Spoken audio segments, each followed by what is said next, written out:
FLS audit and FLS consulting as such, specifically targeting industrial and commercial industry as such. And if you ask me the success today, we have been successful not only in India, catering India market, but now we have expanded our institution base in Sri Lanka, Nepal, Africa, and also we have been doing very good job projects in Asia region as such. So that's a really successful for us. Strategically, we have decided to form East Corp Group as a parent brand, which will bring three brands: fire, safety, security. This group, and that's how we have strategically divided three companies. And we have very strategic plan ready for next 10 years time, where we want to grow 10 times and go nationally and internationally growth as such. So we have a great team in place now. We are adding the pan India presence as such to operate the offices outside. And it's a very aggressive growth that we have seen in the last 3 years, although there is a downward economy as such. And I'm sure we have very long way to go. It's a big opportunity. India is a big market, and I think we are very successful at the reach there where I think it was a journey. I think A very good morning and a warm welcome to all delegates joining us today on this last leg of our Build Bharat 25-week safety webinar series. Build Bharat Safe and Secure India free webinar series was launched on 26th of July 2020, where each Sunday we have come up with all fire and life safety topics addressing all issues faced by safety professionals in the industry. The clear aim and purpose of this series was to share and spread knowledge and experience. Our entire team of East Corp Group is grateful for all your time, patience, and support. We are sure you have enjoyed the journey with us, learning for all 25 weeks, and today is the last week for this series. We request you all to please give your valuable feedback using the link provided in the chat option for this 25 weeks Build Bharat webinar series. In case of any questions or query arising during the webinar, kindly use the Q&A option or raise hand and we shall grant you access to unmute so that you may ask doubts. We have our group CEO, Mr. Hemant Khadse, who will lead this session. We are blessed to have presence of our star speaker, Mr. Corey Pizza, Global Safety Leader and CEO of SafeMap. Welcome, Mr. Corey. Let us proceed this session with a small prayer.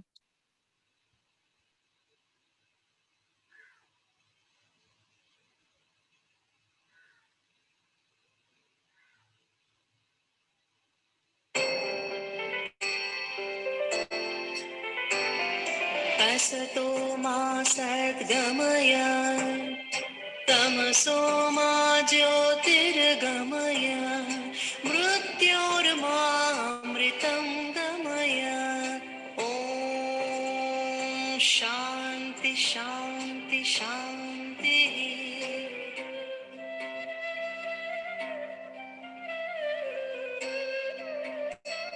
Come on, chant this mantra. असतो मा सद्गमय तमसो मा ज्योतिर्गमय मृत्योर्मामृतं गमय ॐ शान्ति शान्ति शान्तिः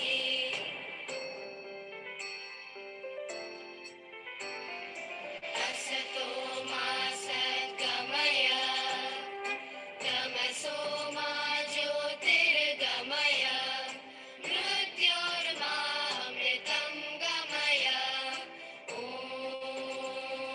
शान्ति शान्ति शान्तिः good morning and welcome everyone. Afrina, ma'am, audible, clear? Yes, sir. Very good.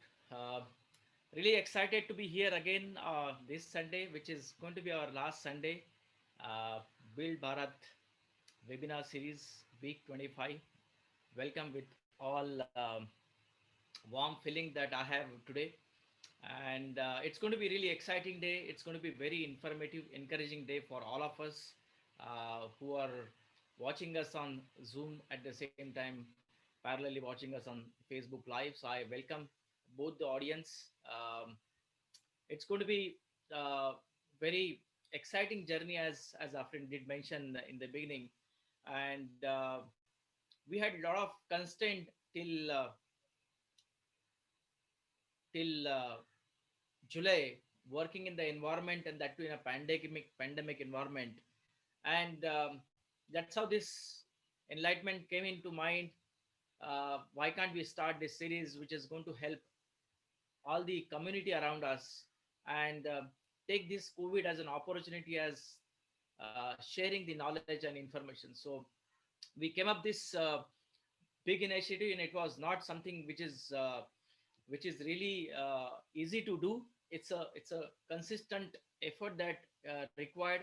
We didn't have uh, internal confidence that we could able to get people, but really thank you all the people, uh, not only within India, even outside India, people encouraged us by uh, not only participating but giving suggestion, compliment, and all the good words. So I really, from bottom of the hearts, with my hands folded, thank you all, support, time, and the encouragement that you have given, because this is how the journey is going to make meaningful, or which is going to be helpful for both of us. If our intent and purpose is clear, and I'm sure universe always conspires to make it happen, and this is what exactly happened.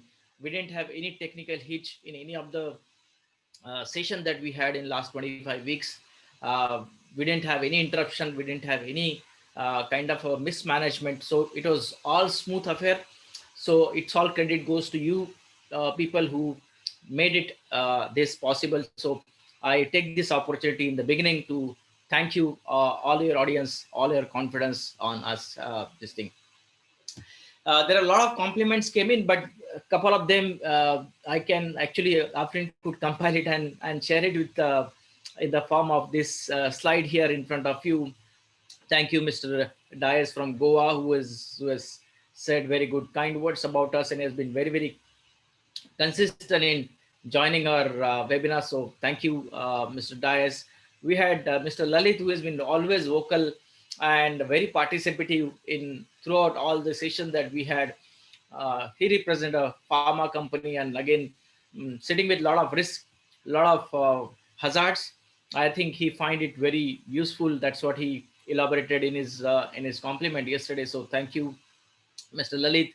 Thank you, Mr. Vida, who has been again sitting with Volcano. I would say a lot of storage risk in India, and probably if a sensible person like him is going to be on board, he doesn't get sleep, because we never know what will happen to any of the facilities. So he find it interesting and informative, both attending all this thing. But apart from this 3 4 people, we had a lot of people who had been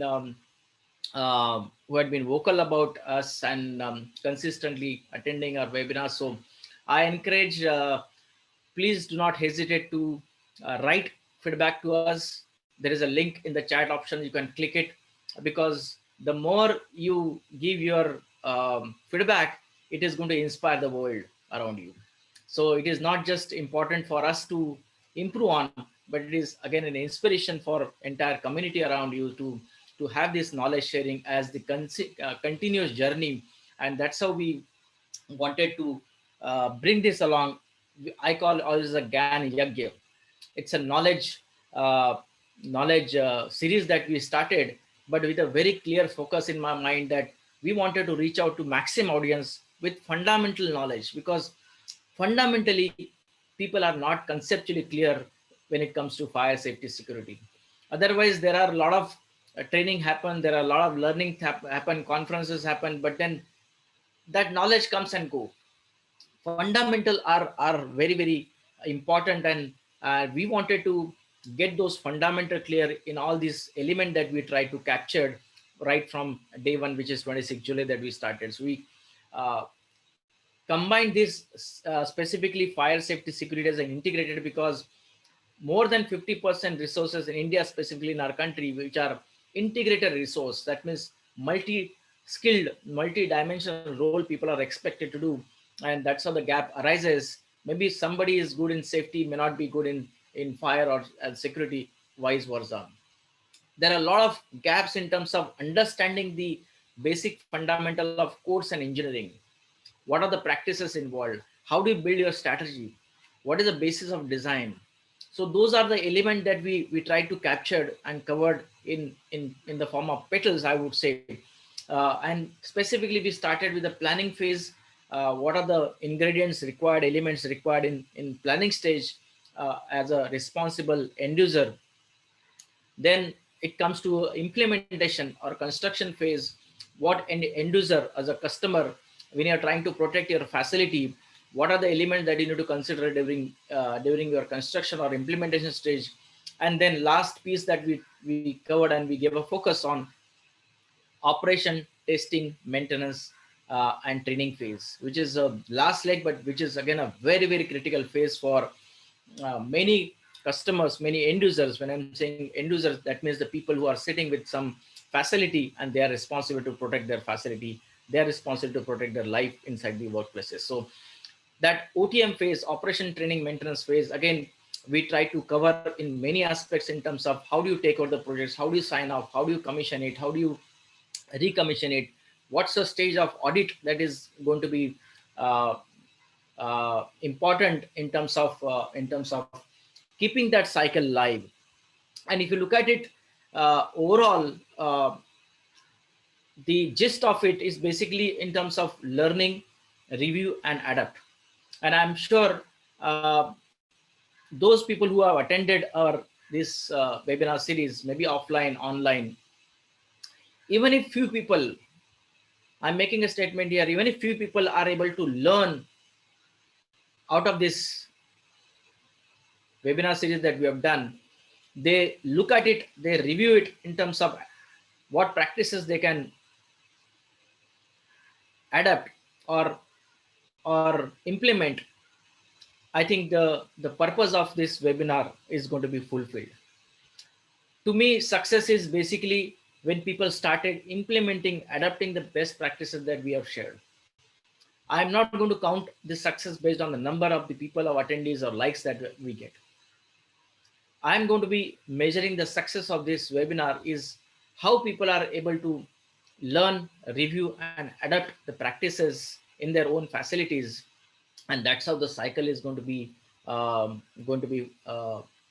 live and functional. And of course, this journey will not end into the adaptation phase. It is like you have to relearn, and the cycle gets continued. So you have to learn, review, adapt, and then again you have to relearn so that your journey becomes continuous. Again review it, and again readapt or fine tune the practices that you need to do, because risk is not something that is going to be static in nature. It's going to be always dynamic. People will come and go, organization will get expanded, it will not remain the same nature. So as your process of learning, process of reviewing it, and process of adapting is the best practice. So this is my key takeaway. So lot of element that we have put together. Please make a note, look at the Facebook link or YouTube link that we have shared in the chat option in case you missed out any session. I think it's a good opportunity for, because we'll keep it this live for at least another 2 months for people to access it. In fact, many of you must have observed that I always give an example philosophically or spiritually. I mean, that's my nature. But then for me, it is it is my belief that when you explain any complex or technical term philosophically or spiritually, it gets registered very quickly, isn't it? And that's how I gave a lot of element in understanding the technical terms, whether it's engineering, which is going to start with nature, or any course and engineering that we implement, whether it's a smoke or any kind of a complex technical term. So to me, in fact, all this exercise or webinar that we have done, it is a co-influence like Ganga, Yamuna, Saraswati. I mean, this is a pick of a most holy place in India, which is in existing since many years, and it's called a Kumbh Mela. in Hindi specifically, and it is nothing but a large gathering that takes the holy dip in this confluence of three rivers, which is Ganga, Yamuna, Saraswati. And for thousands of years, actually, this Kumbh Mela is becomes a source of inspiration. It's a source of knowledge base which has been consistent since last many years in India specifically. Large gathering comes in. I remember in 2019 it was the world's largest gathering. Around 130 million people came in, and they had the bath in this particular place. And I wanted to emphasize here, relating this to the topic that we are going to discuss, or the theme that we have been talking about it here, wherein people actually use this as a knowledge base. It's a source of inspiration, it's a source of healing, it's a source of I would say transformation within themselves. And every 12 years this happens. So technically, if you look at it, what we did is nothing but a co-influence of fire, safety, and security here. And today, to me, in fact, I can tell you that this is none other than the same feeling that we have of taking this deep bath today with all of you, and purifying your mind along with all the people around you. Because these are the three elements which always becomes an integrated element, and you can't really miss any of the lake. They always have an integrated approach. So this is like a sangam, this is like a confluence of all three elements put together. And whole purpose or whole intention of our putting all subjects together is to integrate you, bind you, so that you can also transform yourself when you're doing your role at your workplace. Many people, it is a sangam of fire, safety, security. For many people, it is a sangam of information, knowledge, and wisdom. Many people will consider that, okay, this is just a piece of information for me, but many people will just take it one step ahead, and they'll consider that it's a knowledge for me. And many of the people who would consider that it's a wisdom for them.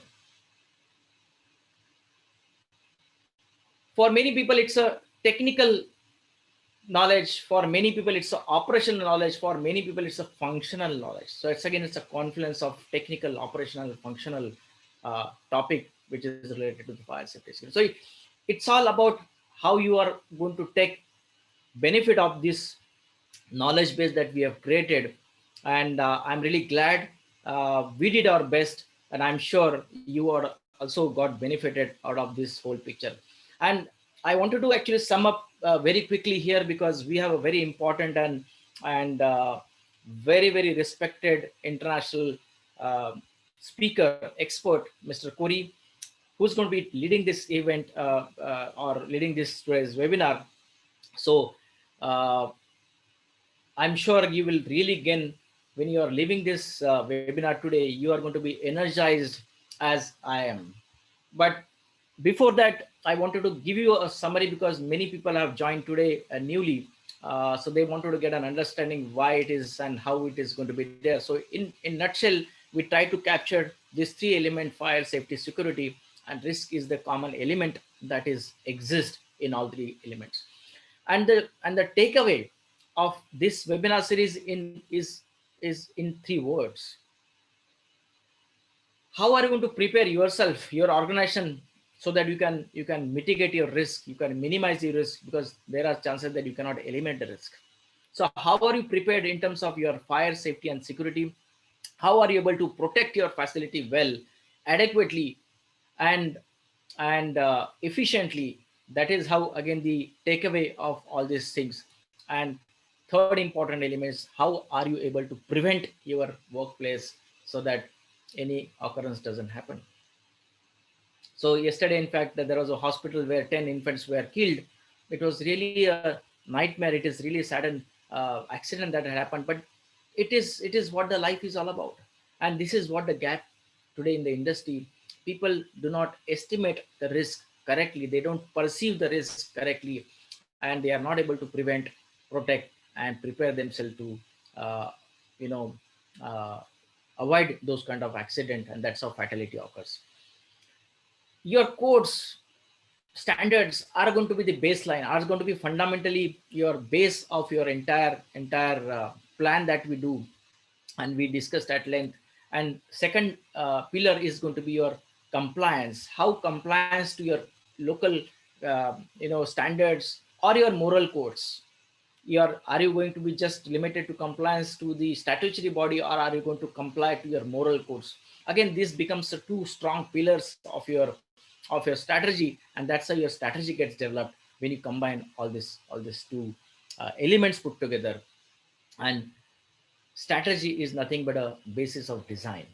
So design engineering, when you do with the help of codes and compliances, build your strategy adequately, prepare, prevent, and protect elements are getting covered, and I'm sure you will be able to mitigate any risk that can happen to your workplace. It could be industrial place, it could be commercial place, it could be residential place. Doesn't matter how big, small the occupancies, risk always and always exist in somewhere, in some form. You have only control to mitigate the risk, not eliminate the risk. So this is in nutshell the entire gist of all the webinar or session that we have done, putting together all the points. I'm sure you would have gained out of it, but I still encourage in next 1 hour's time, do not hesitate in write any question that you may have in your mind. Use your Q&A options, write the questions, and I'm sure we will reach out to you. If not, we don't get a time right now in this session, we will ensure that you get a mail back from our office clarifying that doubt or query that you may have, question that you may have. So please do not hesitate, be encouraging, be participative today. Raise your hand in case you have queries, and probably we will allow some of you to speak up today also. But nevertheless, use Q&A option to uh, talk about your questions, share share your feedback or concerns or any suggestion that you may have. And that's the reason I had given you last time three questions. What's your reflection of this Build Bharat series that you have in your mind? Those people who have attended frequently, what's a reflection, what's their takeaway for them? What is the most important element you would like to apply in your workplace, and did we miss out anything? So this is how the retrospection I gave in the last week, only to think about yourself. This is a refresh question again on your screen. Ask yourself these questions, and do let us know today in the chat options what's your reflection, because those are the words that will encourage us, or those are the words which will improve our plan for the coming in future. Because this journey, we are not going to end today with this model. Our journey is just beginning. It's a journey just which just began, and I'm sure with a lot of supports we will be able to meet the objective or passion that we have created in terms of safety. We'll be able to fulfill with your support. So with no other time taken, I would be more than glad to uh, host or rather invite our guest speaker, Mr. Corey Pitzer, who is um, from Safe Map International. We bumped into each other, and I'm sure you must have recognized. I generally get along with the people who are bald. So on a lighter side, Mr. Mena, who was there last week, is my Israeli counterpart. Again, had the similar look as so as Mr. Corey, which you will see it now in few minutes. But then that is how the association we started, or dialogue we started. We said, why can't we invite Mr. Corey Pitzer, and he was more than glad to give us a time. In fact, for him it's a late evening, so I'm really thank you to him that for us he took his personal time. It's a weekend for him, it's a evening time. Usually not very common foreigners actually sacrifice their weekend and their evening time, but I really uh, find Mr. Corey is an exceptional one who is with us today. And he has been a very consistent 30 years plus experienced, only working in South Africa. In fact, he has got a multi-dimensional country influence. He's actually worked in Australia. He's a South African citizen, and probably his wife is from the UK, if I'm correct. So he has got a really confluence of all the countries put together. So he started his SafeMap International in 1994. He worked with various organizations in risk management and resource industry. Very very vast experience, and that's how he became a leader in safety culture change and safety leadership domain. So he has been a speaker to many conferences worldwide, National Safety Congress or many others. You can see very, very active on LinkedIn.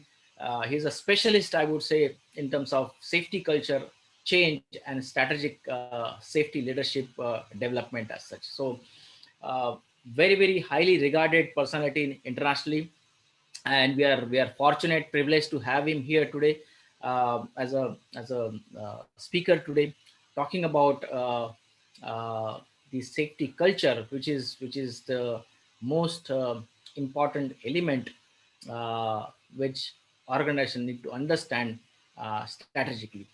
And the concept is very very wide, large, but then fundamentally, if you understand this culture as a topic, then probably it is easy to implement at your place. So uh, I'm not taking any more time. Without wasting my time further, I would like to invite Mr. Corey to start his session. I'm going to be making him as the host. So over to you, Mr. Corey. Can you hear me? Yes. I'm just going to start my camera. Yes. There we You are go. quite visible, audible. Okay, and hello to you, Hemant, and everyone. I'll start my screen, and then hopefully, oh, you're not seeing my screen, do you? It's starting, so probably it will take a few seconds to start. I'm seeing a whiteboard. I'm not seeing my screen. Not yet. Let me try again. Yeah.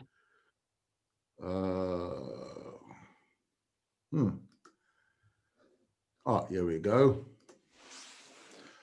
I'm sure you can see my screen now. All good.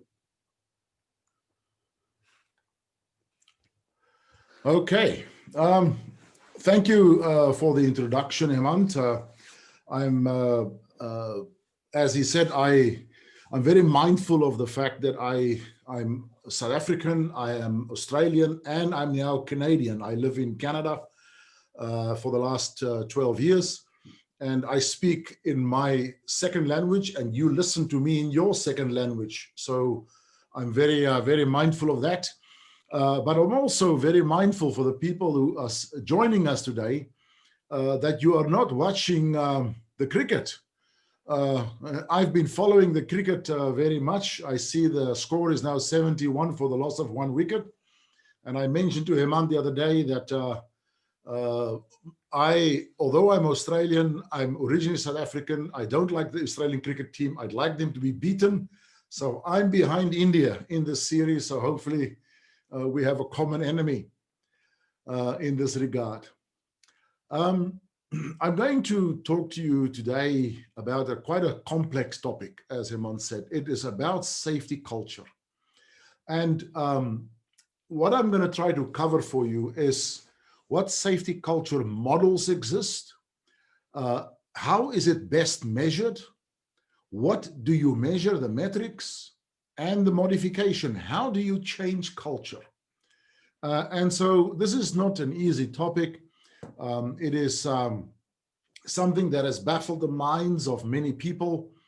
I've personally been working in this field for 30 years. I'm a psychologist by original training, and I've always been interested in safety culture. And if you have a look at sport, the teams that are the best in the world are the ones who are able to manage the culture in the teams effectively. So a little bit about my background, which is important for the understanding of where we're going to discuss today, is I was born in South Africa, trained as a psychologist, as I said, and then I started my career as a human resource manager on a platinum mine in South Africa, the so-called Impala Platinum. It is the second largest platinum company in the world. There was 48,000 people working on this complex. And I arrived as a human resource manager. I've never seen a mine in my life before, but they warned me that the manager, Mr. Drummond, does not like HR people. And when I walked into his office and he asked me, on which mines have you worked before? I had to admit to him, I've never worked on a mine. I've never seen a mine in my life. And he was extremely angry. He was an Irishman.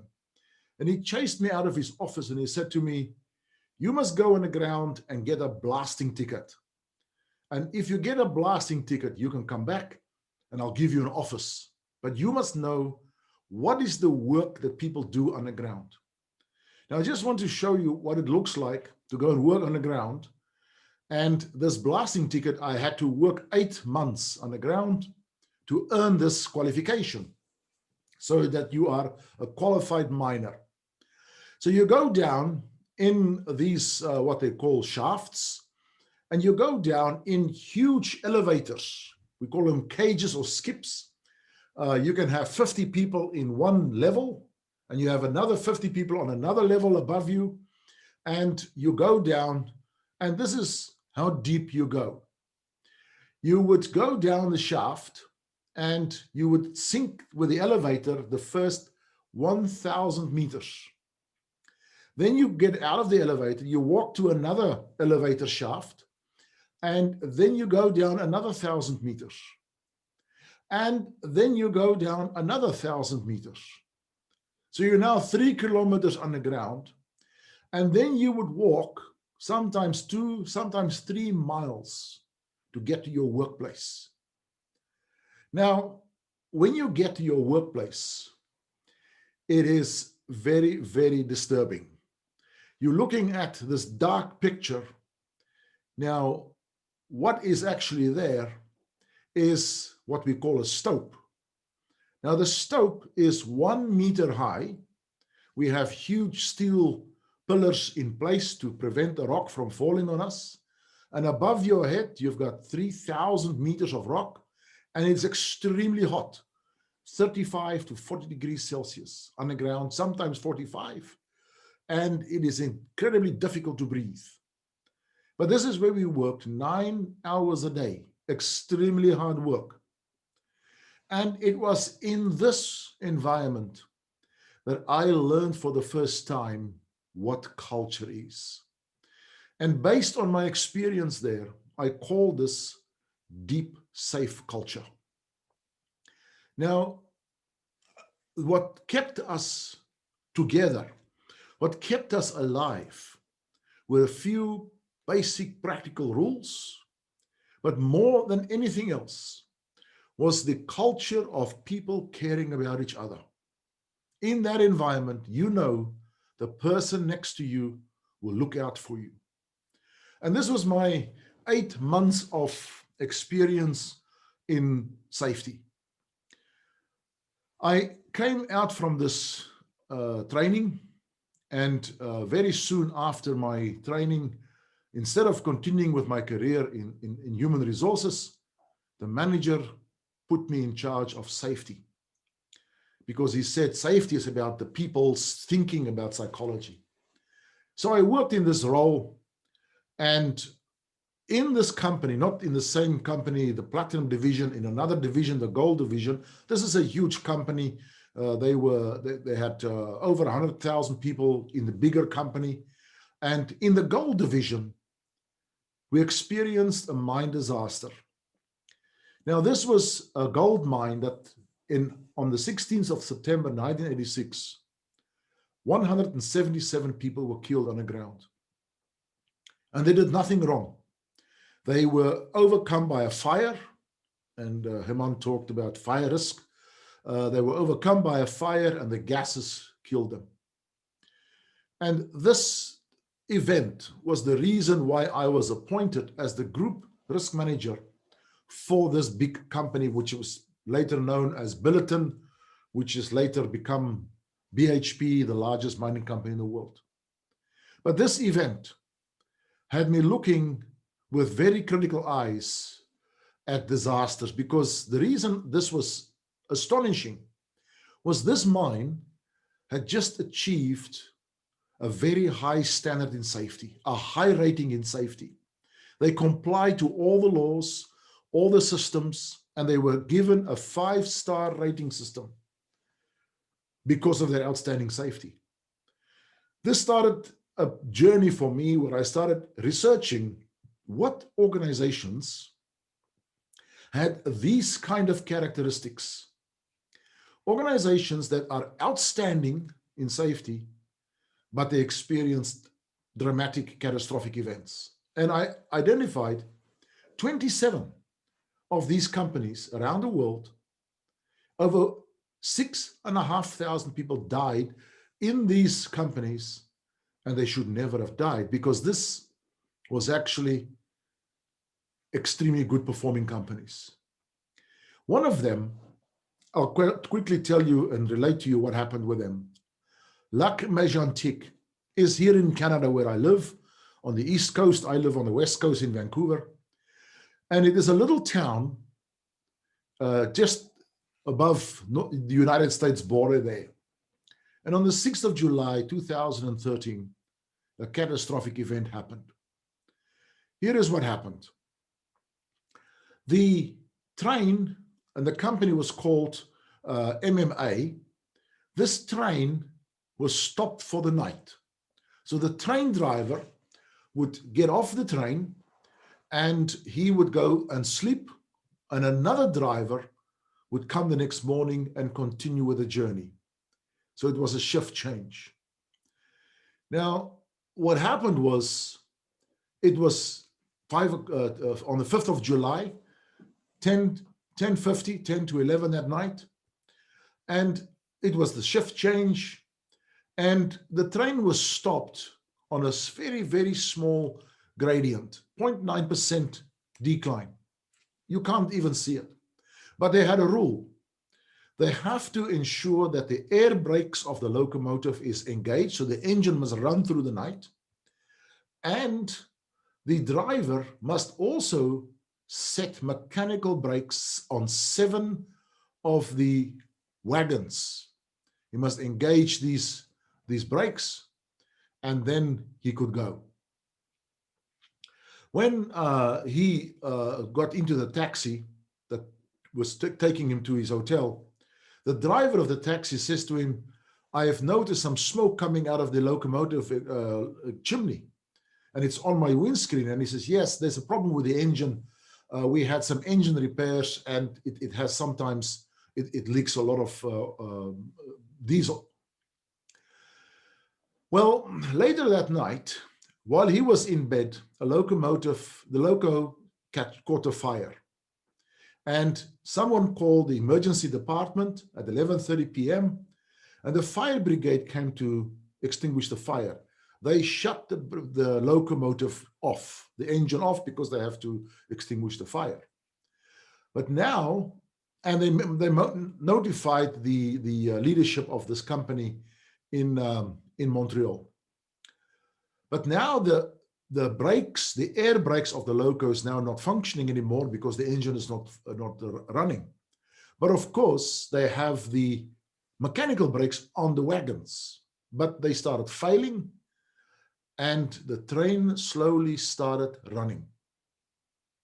The train then began to roll downhill toward Lac Mégantic, 7 miles away.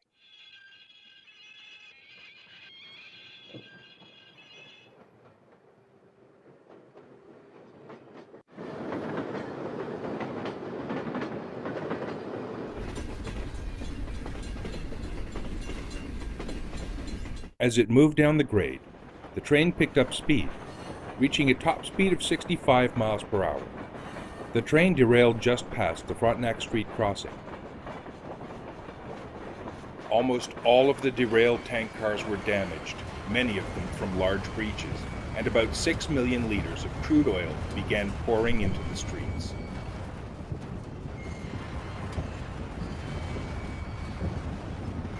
The fire began almost immediately, and the ensuing blaze and explosions left 47 people dead.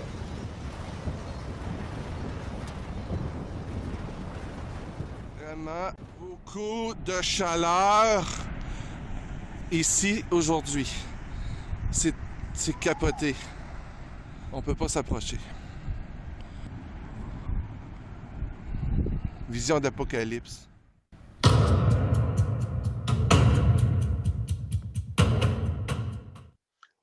Of course, an extremely tragic event. This is what the town looked like the day before, and that's what it looked like the next day. 47 people died in their sleep. Now, before this event happened, this company, Montreal Main and Atlantic Railway, had boasted about how good they are in safety. And they were announcing at one stage that they are so good in safety that they are practically functioning at zero accidents. Now, in their minds, they were the best in the railway business. Now, this is very similar to a famous other vessel, the Titanic, that was also regarded as the safest in their business. It was regarded as the safest ship ever built. And you all know the story of the Titanic sinking, despite the fact that the president of this company had announced beforehand, we believe our ship is safe. It is unsinkable. And there are many of these disasters that happen around the world. This is the Costa Concordia. You may well remember other events, the Piper Alpha oil rig in the North Sea above Scotland, burned, 167 men were killed. 6 months before, they've won a safety competition. In Texas, the refinery that exploded and burned, 15 people killed, they had been benchmarked against by other companies. They were so highly regarded as the safest refinery in Texas at the time. The Deepwater Horizon, the Gulf of Mexico, Transocean, were obsessed with safety. And of course, you all would remember very well the tragic event in India itself, in Bhopal. Yet Union Carbide, the company that owned this plant, has been widely recognized at the time to be like the DuPont of the time. They were extremely focused on safety. In fact, DuPont, who has claimed with great announcements just how incredible they are in safety, they had a disaster in which 4 people were killed, and it could have been many, many more. Now, here is a very strange piece of information for you now. When you look at the energy industry, the energy companies in United States, and you look at, there are 28 of them, and they deliver all electricity in United States. And you look at their incident rate, their safety performance rate, they call them the DART rate. So that's like the lost time injury frequency rate. They have, this is information over 12 years. And the ones on the left have consistently been performing at the top end of the industry performance. The ones on the right have consistently performed very poorly in terms of the injury rates. And they are extremely well known, the ones on the left. Everybody looks at them and say, what are they doing in safety? We need to do the same thing. What has recently actually been exposed and disclosed was something very, very astonishing. If you look at the deaths between 2008 and 2020 in this industry, there were 34 fatal accidents in the last 12 years. Now, here is the problem. Those companies had the fatal accidents. And if you see that number 1 and 2, the highest performers on the safety score actually had 5 fatalities each. The top performers in the industry had 21 fatalities. 62% of the fatalities came from the best performing companies in safety. Now, this is extremely important information because I'd like to show you why their culture had been driving this kind of response. If you look at these companies that I showed you now, what is the common characteristics of them? They focus strongly on safety as a core value and proud of their safety achievements. They were fixed on the compliance behavior of their employees, and they want to eliminate the at-risk behaviors of employees. Their approach was on advanced technology, systems, audits, and enforcement. And very importantly, like the one example I just gave you of those energy companies, they targeted and achieved low accident rates as a measure of safety, and they were very near to zero, just like the train company. Now, this brings me to the concept of well-managed companies, but what's going wrong behind the scenes? What's going wrong in their cultures? So this brings me to the point of what I call models of culture. Now, when you look at safety management, there's 2 big focus areas, 2 big aspects of safety that we look at. First, we look at the systems of safety. And then what is the company's focus about? What do they focus on? So when we look at systems, the systems can be integrated, or they can be intentional, or they can be random. The focus of the organization can be on, they want safety results, performance results, or they focus on values. Now, when you put these 2 factors on a grid like this, and you look at when an organization, when their safety systems are random, they haven't got a specific plan for their safety processes, and they focus on results, the absence of accidents, we call them a reactive culture. If they have more intentional systems design, we call them a responsive culture.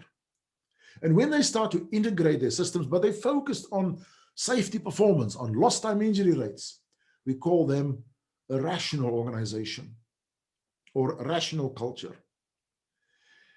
Then an important shift starts to happen.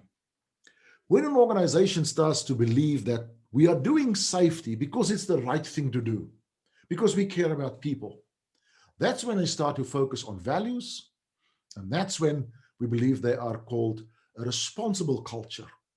And when they start to become very intentional in their design of their systems to reach reliability, we call that a reliable culture. And if it becomes integrated, that is a resilient culture.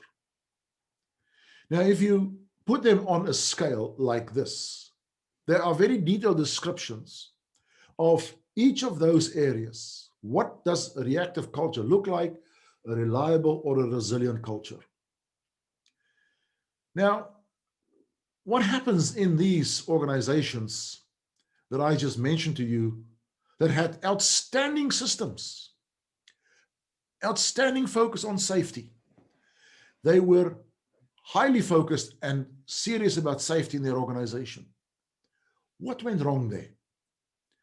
Well, they started to focus on power. They started to focus on zero as our focus, as our goal. We want to get near to zero. And the problem is becoming then that they are so obsessed with the systems and driving towards this zero concept, the absence of all accidents, which is obviously all organizations must. You cannot have anything other than zero in your mind as a goal. You can't say my accident goal is 2 or 5 or 10. You must have zero. But when you start to become obsessed with it, strange things start to happen in the organization. And you are then creating a wall of information that people do not want to talk anymore about problems in their environment, because if they talk about problems, if they have near miss incidents, they get in trouble. And this is when the organization starts to become what we call restrained, deluded, and distracted. And this is what those organizations look like, those organizations that I mentioned to you. And it's especially when they reach this level of responsible organization and they can't improve their safety performance, they reach a plateau. This is when they start to drive the same approaches to safety harder and harder and harder, but they're not breaking through this wall. And that is when the organization develops this restrained level and diluted level of safety performance. So this is what we then call, if you look at what they could have been, what they should have been, the reliable, resilient, and I'll talk a little bit later about the so-called restless organization. We call this the three models of culture. Model one is the reactive, rational organization. Model two is the restrained and deluded, distracted organizations, culture, like the ones that had these disasters. And model three is the advanced organization, where their culture is characterized by those factors that you see there, which I'll explain in a moment.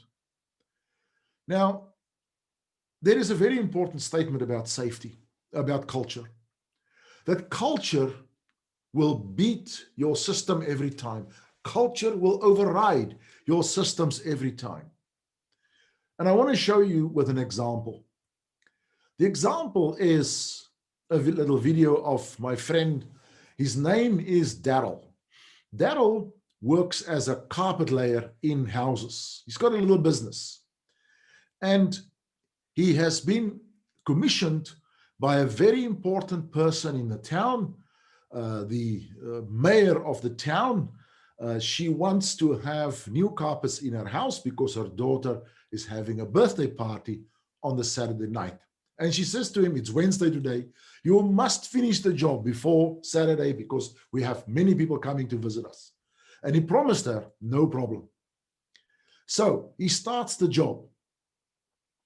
And before he starts the job, he does all the right things. He looks at the safety systems. He does an audit. He does a check, a job safety analysis. He makes sure he's got the right personal protective equipment. He does a field level risk, all the things that we see people do in the so-called Model 1 culture, complying to all the requirements, which is great. So he starts the job. The job goes on until Saturday afternoon. It's 5 o'clock.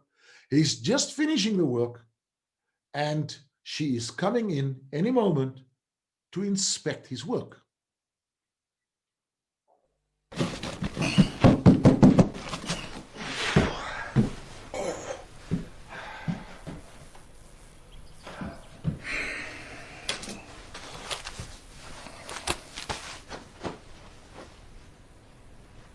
He has a problem.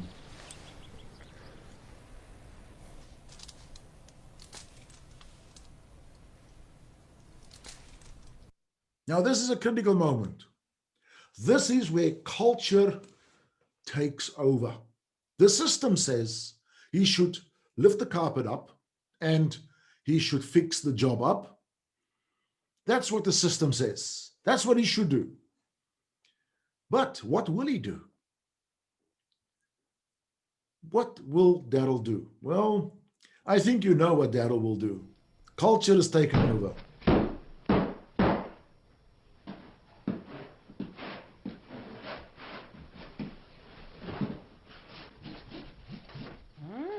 This looks great. These must be yours. I found it on the kitchen table. Thanks. Mommy, have you seen my hamster? Well, isn't he asleep in his cage? Have you seen my hamster then? The pet mouse is called. No. But honey, go upstairs and look thoroughly. I'm sure. Probably behind the bed, like where you found him last time. Okay.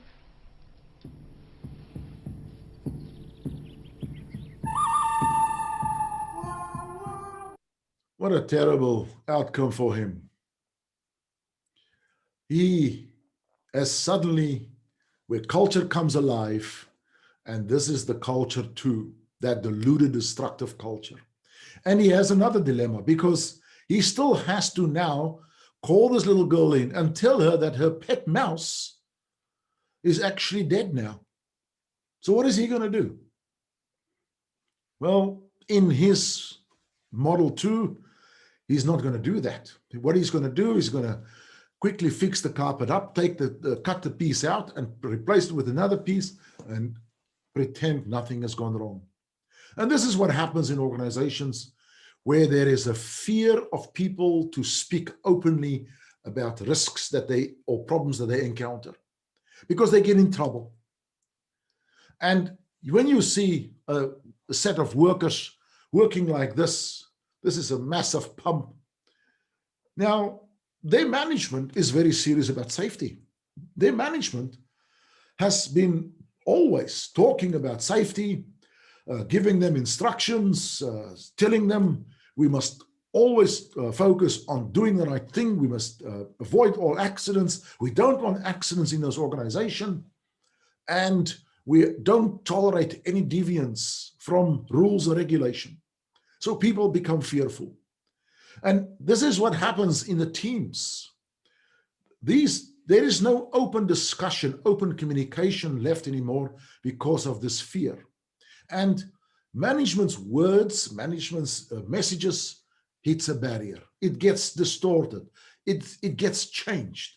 And as it travels down the organization, they also have to get through the barriers around each team because they are fearful. They don't speak up. So these messages that management talk about and are so serious about never reach those workers because what reach them is what the supervisors want them to reach, and they hear only those messages. And this is what happened in this example of these workers. Here they are, they've done everything right, everything is in compliance, they've checked everything. They have to put a bolt in underneath that pump, otherwise they can't fit the pump. And then it starts to slip.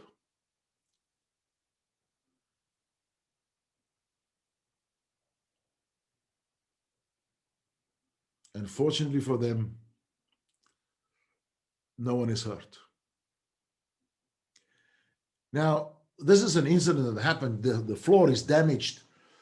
If they can possibly hide this accident, if there was no damage, or maybe they can even repair the damage, but if they can avoid reporting this, unfortunately for them, it was recorded on a security camera. But this is the result of fear in an organization. And this is what happens in the culture of the organization. No matter what systems we have for people to talk, no matter what avenues we give people to speak up, if they don't want to speak up or they fear speaking up, it will not happen. And this is what we need to measure. And we can measure this kind of culture in the organization. So this is the second point I want to make, is about measurement. When you look at measuring the culture in your organization, there's a big difference between measuring opinions and measuring perceptions. And I'll show you the difference. The measurement of culture mostly suffers from reliability and validity because we are struggling to keep our measurements anonymous and confidential. So if people don't have the assurance that their responses on any survey is going to be completely anonymous and confidential, we are going to see what we call psychometric biases. And this is what happens. If you give employees a questionnaire, or they have to fill a questionnaire in on a website, and you give them a statement and they have to evaluate this on a 7-point scale or a 5-point scale, you allow them now time to think. And what do they think? They're starting to think, what should I answer? What do they want to know from me? What's the right thing to say? And this is what is called social desirability. And people manufacture the response to look good. This is one possibility. Another possibility is some people have a bias to only agree with statements. That's a natural thing for some people. There's also other people who have a natural approach to disagree. So they just mark all the ones on the left-hand side. But then there's also people who are not wanting to offend either way, and they mark the scores always in the middle. And then there's basic response errors. There's a lot of difficulty of people reading. Reading capabilities are sometimes low at the front end of the business. People can't read well, so they have lots of mistakes. This is all the problems you have with a normal culture analysis or a survey. We have overcome this. In SafeMap, we've developed a new technology, because what we want to measure is what goes on in Darryl's head right now. What is his first intuition, his automatic response? Now, the reason that is important, because that is what's going to drive his actions and his behaviors. So we've developed this technology, and we survey people in teams in their organization, and we give each person an electronic instrument, like a remote, that's connected to a computer receiver and is following a questionnaire on the computer screen, which only the facilitator can see. The employees who sit in a group up to 30 people get surveyed. They take the buttons, they've allocated themselves to a job level and to a department, and then they hide the buttons away. They put it under the table, under their arms, and they can completely anonymously, confidentially, they respond only to statements that they agree with. So we read statements to them in quick succession, the facilitator, and people simply press buttons on the ones they agree with.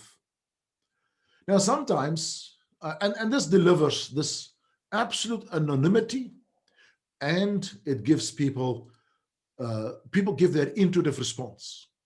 That is culture, not the opinions of people about what they think they should say. Culture is what happens in Darryl's head. At this moment in time, he's going to act automatically. We need to understand that in the workforce, and we can measure it with this unique patented technology that we have. Now, this brings me to the metrics in culture. What do we measure? Now, this is a very complex topic. There are so many things. I can talk hours just on this particular subject, but I'll just give you an idea of the key metrics that we have in culture. First of all, we measure the strength of culture, which I'll explain. Then we measure the alignment between various levels. We measure the type of culture. We measure the maturity of the organization's culture, and we measure the model, the 3 models that I just mentioned. And we get that from the maturity assessment. So let me show you how each of these are being measured. First of all, the strength of the culture in the organization. We normally encourage the organization to have up to 65-70% of their workforce participate, because it is quite easy to do it with our methodology. And we have a safety culture factor structure that's got 46 things we measure. And each of these 46 factors, we split it up into a positive and a negative statement. So there are 92 statements that people listen to in a session. It takes only 25 minutes, and then the survey is complete. But we ask people to just simply respond to a question that is, so we would read, when you break a safety rule, you treat it fairly. Those people who respond to that are the people who think you are being treated fairly. The people who do not think you've treated fairly, they do not respond to that statement. They would respond to the negative statement. And in this way, all 46 factors are divided up. And this is how we collect information on our software, on the computer. So we would collect, when you break a safety rule, you treat fairly. We would measure how many people in the company and at the various levels, what proportion of people said, yes, you are treated fairly. Then we would look at the information. How many people press the buttons on the negative statement? You treat it unfairly. And let's say that is the response. And you can see that there is a clear negative overall, if we subtract the one from the other, overall negative response compared to the red line there, the red markers you see there, is the top companies in our survey, or the benchmark. So our benchmark, we have over 300 companies now, maybe 500,000 employees in these companies around the world that has participated in our surveys globally, in Asia, India, Indonesia, everywhere. And we have a really big database. So we can actually measure you against an industry average, or the company can say, no, we don't want to be measured against the average. We want to be a top quartile company. Or they can say, no, we want to be in the top company level. And that is often what the more advanced organizations target. And that is what we measure the organizations against. And so we subtract the responses and we say, compared to the top companies, for instance, your managers are extremely more negative. Your supervisors are your operators are much more negative. And in this way, we can get a very good picture of those 46 factors about what the response trends were. And you can clearly see what are the actions you need to take in various areas. The next thing that we measure is alignment. So on those 46 factors, if, for instance, we see that there's a different direction, leaders respond at the one level, operators respond in a very different level or a different direction, we can see in this case, there is low alignment between the leaders and the operators. So the strength of the culture is damaged by the layers in the organization not agreeing on various aspects. That's the alignment analysis. We also can measure the type of culture. Now, the type of culture has been defined by one of the most leading culture specialists in the world, Professor James Reason, who is now retired. And he said in his research, there are 7 types of culture. And this is all put together in a model. And basically, you start with a trusting culture. If people trust each other and trust management, that can lead to a caring culture, a culture where management care about employees and employees care about each other. If you have those 2 factors in place, you need to have an informed culture. After that, you need to have a fair and just culture where people feel that they're being treated fairly. It's only under those circumstances that people will start to report problems. And when we start to report, we will learn about problems. And when we learn about problems, we will become a flexible organization. And all of this will lead back to more trust. And this is what the measurements of this could look like. So for instance, in this example, company ABC, we can see that on the just culture level, they got serious issues. They are not at the top company level, and that's the area that they need to fix up. Then we look at maturity. Now, you all probably know the DuPont model of reactive, dependent, independent, and interdependent. The DuPont model has been in place for many years, but it is very limited. The DuPont model is actually superseded now by the next level, the reliability, resilient, and the restless organization. And we can actually measure this maturity. And this is an example of how we do the measurement. We have various factors, and we give people statements about low maturity on the left-hand side, or we give them statements on the right-hand side about high maturity. For instance, if you see there at analysis, if accidents increase, managers quickly point fingers to the workers. That's a low mature organization. On the high mature organization, If accidents increase, managers firstly look at their own actions. That's typically what happens in a high mature organization. And in this way, if depending on which way this is selected in the organization, we can actually identify exactly where the organization sits in terms of maturity. And if an organization looks like this, you see there that they are looking very much at the low maturity in these two areas, they are high maturity in those two areas, we can confidently predict from this what model they will be. And in this particular case that I just showed you, we can predict that they will probably become a model 2 kind of organization. And if it's not taken into consideration, they might even regress back to a model 1 organization. This is how we can actually look at the various models or modes of culture. So you can see that there is an incredible amount of information that exists about culture that needs to be analyzed and identified, that needs to be deeper analyzed and needs to be looked at in terms of what kind of strategic implications do we have from all of these factors. Because if we don't change this culture to the levels that we want, we are going to not change our safety performance. In fact, we may end up like these Model 2 organizations that have got low accident rates, but they have higher levels of fatal accidents and even catastrophic events.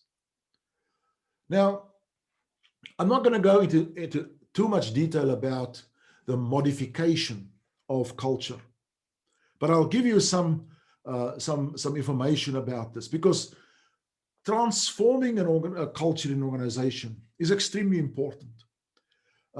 If we don't constantly transform the culture of the organization, it starts to regress and becomes a reactive, negative organization. Now, when we change the culture in an organization, there are several things that we need to look at. So when we complete a survey in the organization, we have a look at all the metrics, we have a look at an in-depth analysis, and then we analyze the strategic focus of the organization. And from all of this analysis, we develop recommendations. And the recommendations then result into the change plan. Now, this is the model of all culture transformation. Now, what needs to change? The first thing in the organization that we need to look at is, what do people believe the company wants? What do they think is the company's vision on safety?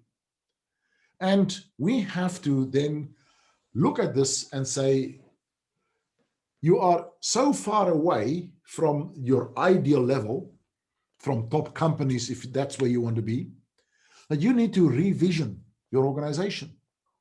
And I'll show you in a moment what is an incredibly important statement of vision. Now, after we've restated the vision, we clearly have to change the strategies.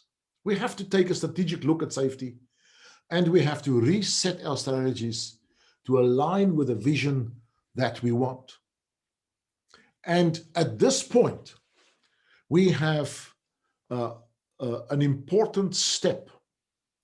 Now, before we can go any further, we have to ensure that this information is now strongly and effectively communicated to all employees. And this is where the role of leadership, the management practices, the leaders' practices come into play. Leaders need to be realigned, because if leaders' actions are not supporting the strategy and the vision in the organization, the change program stops and fails. And this has been typically the most important reason why organizations stagnate. You have at the top end of the organization, you have the senior executives who have all these great ideals and ideas, And they make all these statements and slogans and communications and videos, but the levels of management below them are not aligned to that. And especially the middle management. If the middle management is not aligned, no change will happen. Once we have the ability to change or realign the leadership actions, the leadership practices, we must look at the practices in the organization. We must now change and look at how do we refocus the way people are being disciplined, the way people receive incentives, the way people's performance is measured, the way that the team structures work. All these things need to be also refocused in terms of that vision statement. But the job is not done yet. The job of changing and re-engineering the systems in the organization is critically important.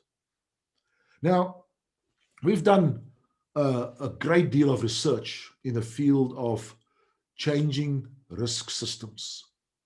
And this is the area that is often the reason why organizations don't progress in culture change. Because the safety systems we have are in place. They're normally part of a system program. They're normally part of an audit program, an audit system. And we keep on measuring the same things. And we keep on wanting the same processes and systems in the organization in place. The example I showed you earlier on of the culture of that organization was typically this. They were advanced on the strategy side, on leadership side, but they were very reactive, very low mature on systems. The way that you analyze an accident, the way that we measure performance in the organization, all of that determines how the organization will change and fail or be successful. And only then do we get to the behavior level of the organization. And it's at the behavior level where we need to reskill people. We need to skill people in the understanding of risk.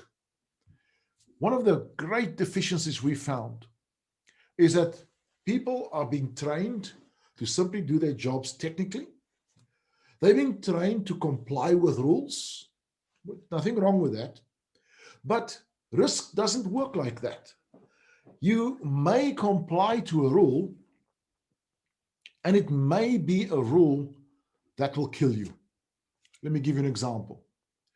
The Piper Alpha oil rig that burned in the North Sea, 167 men died. And remember, I said this oil rig had recently, 6 months before, won a safety competition, regarded as the safest oil rig in the North Sea. Well, here's what happened. It was 10 o'clock that night when a fire started. And it was a small fire at first. And Piper Alpha management sent out a mayday to the other oil rigs in the area.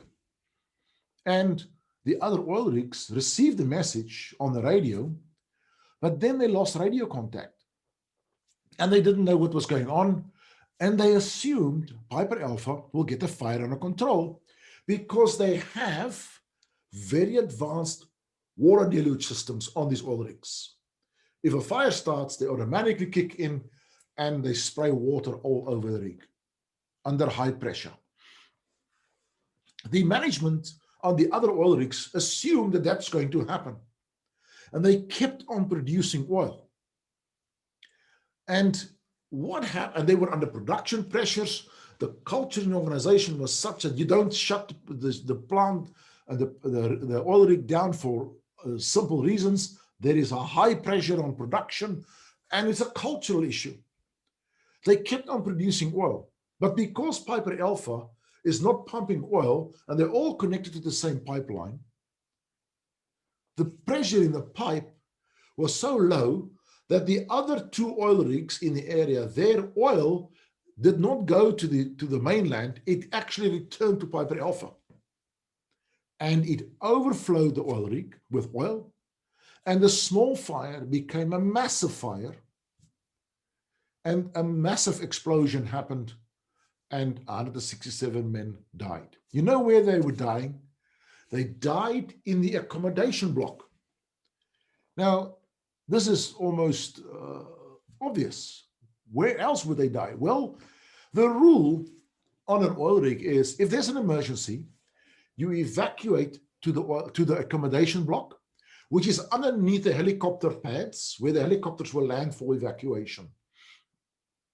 Well, there was a young man on that oil rig that night who had a helicopter license himself. He was a process operator, and he realized a helicopter will never land on a burning oil rig. And he decided to jump in the sea. And he convinced 9 other people, men, to jump in the sea with him. 167 men all went to the accommodation block, and he said, I couldn't convince anybody else. They all followed the rule blindly, because on an oil rig, people have a culture of blind compliance. No one thought of the possibility of that helicopters will not land there. And because of this blind compliance, they all died in the accommodation block. And this is the behavior of people. This is the perception, the skill of people to understand risk. And if people just blindly comply, they don't think of the possibilities of risk anymore. And this is why the organization then, like Piper Alpha, experience a dramatic, catastrophic event. They were great when it comes to vision and strategy, but all the other things in that organization was not in line. And this is the problem. Culture can be a cult, and we have to be extremely careful that we don't create a culture that is a cult in an organization and people don't think anymore. This is the building blocks that we take into designing for an organization a journey. And this journey is extremely dependent on the leadership of the organization. The executive leadership are the ones to restate the vision, but when it comes to leadership, the practices and the supervision, the middle management, that's where most change programs fail or successful. And the journey that we design for organizations is towards this Model 3 type of culture. And right on the right-hand side, you see my example of the restless organization. These are the most successful organizational cultures ever. And here is an example of what that means. This is the aircraft carrier of the Indian Navy, recently acquired, a very advanced technological masterpiece. And this type of organization, this is the most dangerous workplace in the world on an aircraft carrier. Well, it is probably just as dangerous as my stope 3,000 meters underground. But why is this the most dangerous workplace in the world? An aircraft carrier has to land planes at high speed, 160, 170 miles an hour, and they have to catch a rope, a cable with a hook on the jet. Now, here's an example of what happened, how it happens on an American aircraft, which is the same principle that would happen on the Indian aircraft carrier. So the plane sails at full speed. The planes come in, they hook that cable.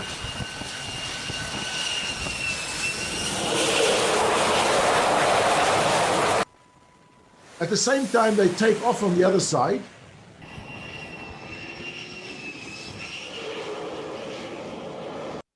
Now, can you imagine the risk on this aircraft carrier?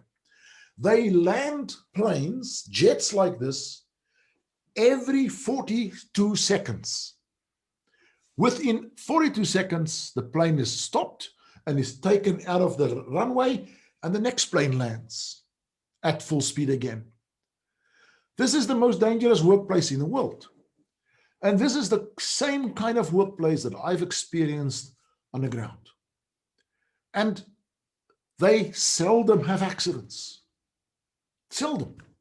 But when they do, this is the kind of situation that they experience there. Here's an example. As this single-seat FA-18 Hornet traps, the arresting cable stretches to the breaking point. When it breaks, the plane quickly disappears over the side and into the water. Training saves the pilot, who ejects immediately. This yellow shirt miraculously jumps the cable as it whips under him, not once, but twice.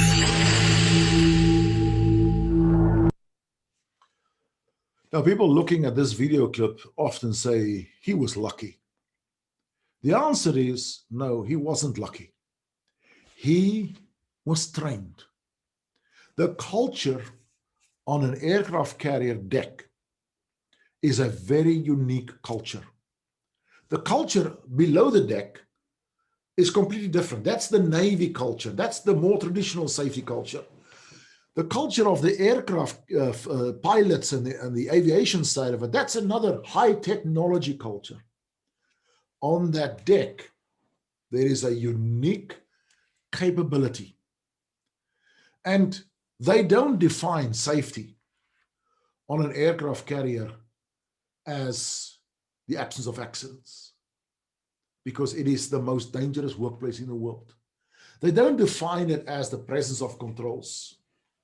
They have a completely different definition of safe. And here is that definition. They define safety as the readiness to respond to risks. You know, it seems very simple. But the readiness to respond to risks exists at all levels of an organization.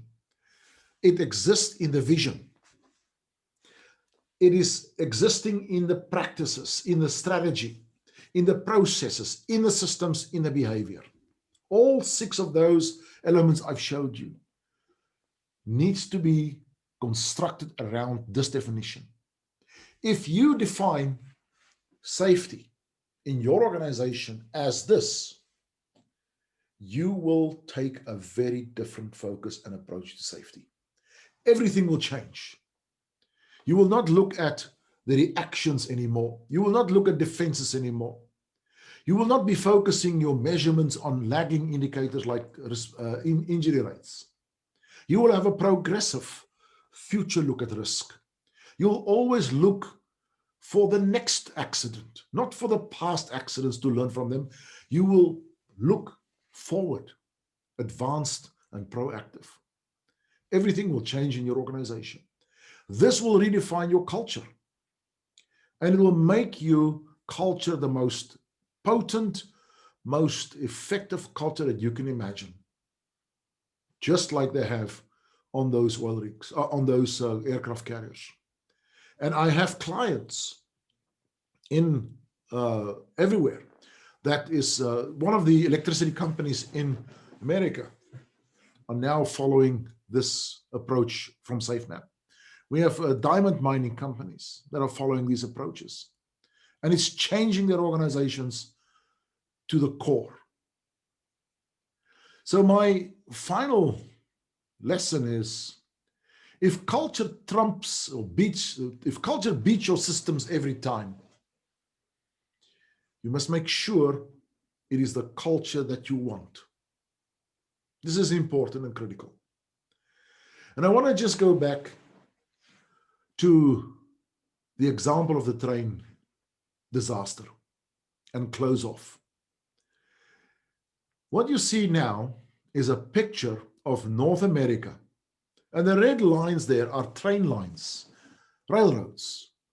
And this is every single day where trains with hazardous and dangerous cargo are traveling on these rail lines. It is an extremely busy network. It is an extremely dangerous network. And the accident that happened in La Méjantic, those factors that played a role there, they exist every single day across North America. But not only do they exist, there are many other possible triggers, risks that exist, and probably hundreds and thousands of them. And as we then focus on an event that already happened, we start to not look at the next risk. And this is what happened in the situation too. There was a next risk that was overlooked. And this happened only 6 months after this event happened, the train disaster happened. And here is what happened. It was in Ottawa, in Canada, when a train hit a bus and just hit the front end of that bus, and 6 people were killed. 1 second later, it would have hit the bus in the middle, destroyed it, and 82 people would have been killed on a normal intersection, on a low-risk situation. What is more dramatic for me is if that was just 1 second earlier, the bus would have stopped for the train to pass and no one would have been killed. And here is the lesson. We may develop the best safety systems in the world. We may have the best people in the world. We may have the best culture in the world. Sometimes random events get into action and cause catastrophic events. We have to develop the capability to manage random events. And who manage those random events? The people at the front end. That bus driver is equal to your employees at the operational level of your business. If they see the risks, if they respond to the risks, if they are ready to respond to the risks, your whole organization will be capable, will be what we call risk competent. Well, I'd like to thank you for listening. And as I hope my research is correct, but I also would like to say Danjavad. Thank you very much. Thank you, Corey. It was really lovely. It was really awakening for everyone. I'm sure the audience here would have really liked it.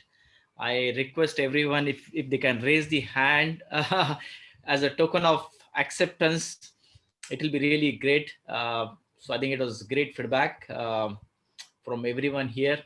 Um, Good. I think the fundamentally that uh, concept that you've shown was really brilliant.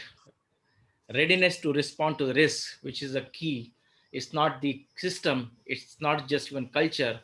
How people are going to be ready to respond to eventualities is going to be the key of the organization. So it's really a big takeaway for organizations here sitting in this. So really thank you from bottom of the heart from on the behalf of all the audience here. It was really great session that you had delivered.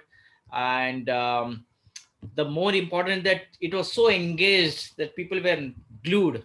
Even I was glued looking at every your word by word. So it was really encouraging. Look forward to hear from you again and again. Thank you, Corey.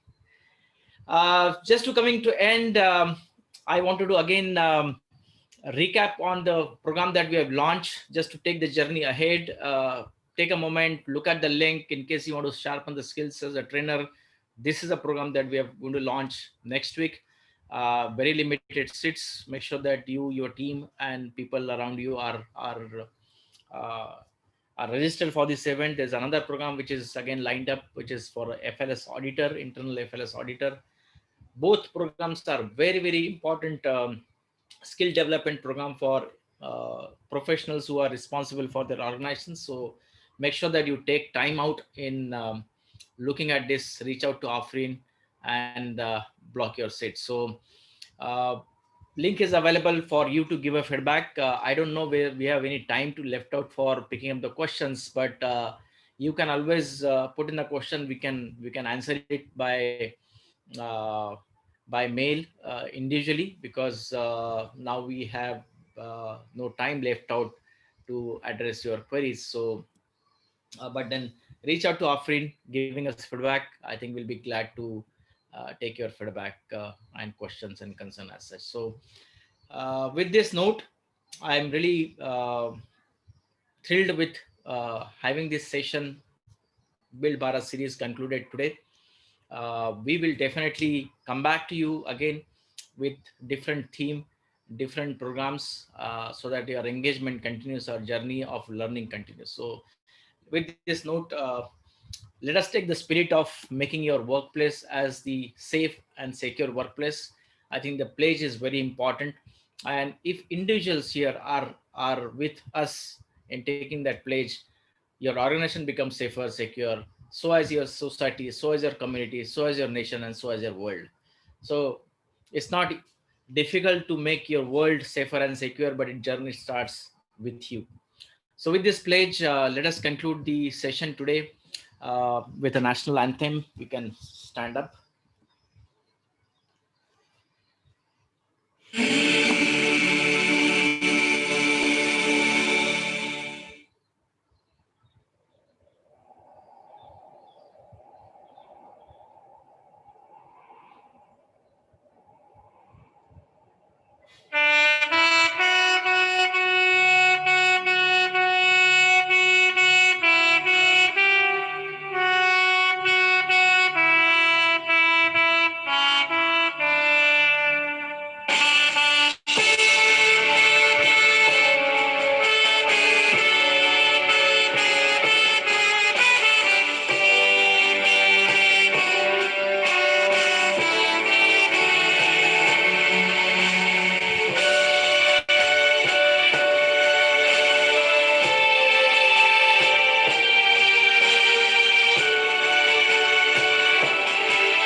Thank you so much. We will see you sometime. Till that time, take care, stay safe.